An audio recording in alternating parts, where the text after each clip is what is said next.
Conservation efforts are paying off. Giant pandas are no longer endangered after decades of work, according to Chinese officials. The species will now be reclassified as vulnerable. I'm joined now by Courtney Janney, the director of animal programs at the Memphis Zoo.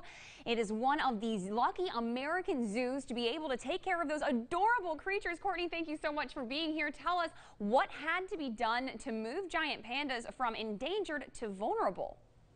Well, it's simply a question of numbers. The numbers of giant pandas in the wild have notably increased over the last 20 to 30 years. They believe in the 80s there were less than 1,000 left in the wild, and more recent censuses have led us to believe that there's over 1,800 in the wild. So it means conservation efforts are working, and numbers are headed in the right direction, which is very exciting. So tell us about the adorable pandas y'all have at the Memphis Zoo. I love nothing more than to talk about Miss Yaya and Mr. Lala. Yaya is our radiant, now almost 21-year-old female panda. She's a little bit more petite than your regular normal panda that you'd sort of see if you Googled pictures, but that doesn't mean we love her any less. She's just a very special girl. And our male's name is Lala. He actually turns 23 in 3 days, so we're preparing to celebrate his birthday. And they're fantastic bears. There's just a lot of personality, and you can't not love that giant panda face.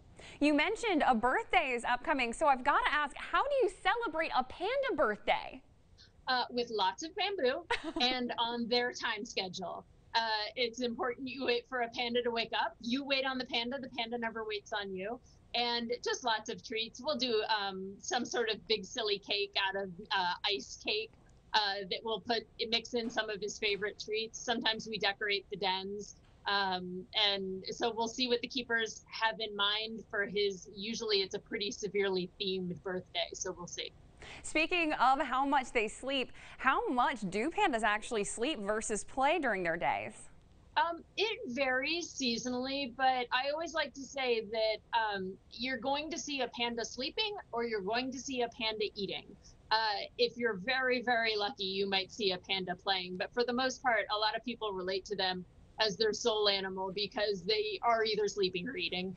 And you know, you'll really, just like any other species, the young ones like to play, but the older ones, you know, these are, I always point out, they're carnivores that somehow have evolved to be sustained by eating grass. And so the way you make that work is you expend as little energy as possible and you eat as much of it as possible in order to be able to survive. I'm thinking I very much relate to a panda as well. There are a lot of people that fall in that category. How rare is it for an American zoo to have pandas? Well, we're really lucky. In 2003, when we brought Yaya and Lola over here, we were only the 9th pair of pandas to exist outside of China. Now there's over 300 pandas around the world. But here in America, in North America, there's only 3 other zoos right now. It's us, Atlanta, and the National Zoo that have giant pandas. Wow, and they're just so adorable. I know a lot of people would just love to hug one, so I've got to ask, are there opportunities for people to be able to interact with cubs at the Memphis Zoo? No, not right now. Pandas are adorable, but they also are, underneath all of that fluff and fuzz and adorableness, they're bears. And so we respect that greatly.